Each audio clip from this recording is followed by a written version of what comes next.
Kantara cinema Rishabh Shetty ಅವರನ್ನು ಬಹು ಎತ್ತರಕ್ಕೆ ಏರಿಸಿದೆ. ಕಾಂತಾರ ಸಿನಿಮಾ ಬಿಡುಗಡೆಯಾಗಿ 2 ವರ್ಷಗಳಾಗುತ್ತಾ ಬಂದಿದೆ. ಆದರೂ ಈಗಲೂ ಇದರ ಹೈಪ್ ಹಾಗೇ ಇದೆ.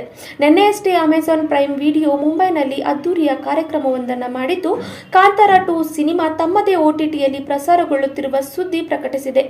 ಹಲವು ಚಿತ್ರರಂಗಗಳ ದೊಡ್ಡ ಸ್ಟಾರ್ ಭಾಗಿಯಾಗಿದ್ದ ಈ ಕಾರ್ಯಕ್ರಮದಲ್ಲಿ ನಟ ನಿರ್ದೇಶಕ ರಿಷಬ್ ಶೆಟ್ಟಿ ಸಹ ಭಾಗಿಯಾಗಿದ್ದು, ವೇದಿಕೆಯ ಮೇಲೆ ಕನ್ನಡದ ಕಂಪು ಹರಿಸಿದ್ದು ವಿಶೇಷವಾಗಿತ್ತು. ರಿಷಬ್ ಶೆಟ್ಟಿ ವೇದಿಕೆಗೆ ಬರುವ ಮುಂಚೆಯೇ ಕಾಂತಾರ ಸಿನಿಮಾದ ವರಾಹ ರೂಪಂ ಹಾಡಿಗೆ ಯಕ್ಷಗಾನ ಪ್ರದರ್ಶನ ನಡೆಯಿತು. ಬಳಿಕ ಅಮೆಜಾನ್ ಭಾರತದ ಆಡಳಿತ ವರ್ಗದ ಮುಖ್ಯಸ್ಥ ಹಾಗೂ ಬಾಲಿವುಡ್ ನಟ ವರುಣ್ ಧವನ್ ಅವರು ನಟ ನಿರ್ದೇಶಕ ರಿಷಬ್ ಶೆಟ್ಟಿ ಹಾಗೂ ಒಂಬಾಳೆ ಗ್ರೂಪ್ನ ಸಹ ಸಂಸ್ಥಾಪಕ ನಿರ್ಮಾಪಕ ಚಲುವೇಗೌಡ ಅವರನ್ನ ವೇದಿಕೆ ಬರಮಾಡಿಕೊಂಡರು. ಎಲ್ಲರಿಗೂ ನಮಸ್ಕಾರ ಎನ್ನುತ್ತಾ ಕನ್ನಡದಲ್ಲೇ ಮಾತು ಆರಂಭಿಸಿದ ರಿಷಬ್ ಶೆಟ್ಟಿ, ನಾನು ನಟನೆಯನ್ನು ಆರಂಭಿಸಿದ್ದು ಯಕ್ಷಗಾನದಿಂದಲೇ. ನಮ್ಮ ಊರಿನ ಜಾನಪದ ಕತೆ ಹೇಳುವ ಹಂಬಲ ನನಗೆ ಮೊದಲಿಂದಾನೂ ಇತ್ತು.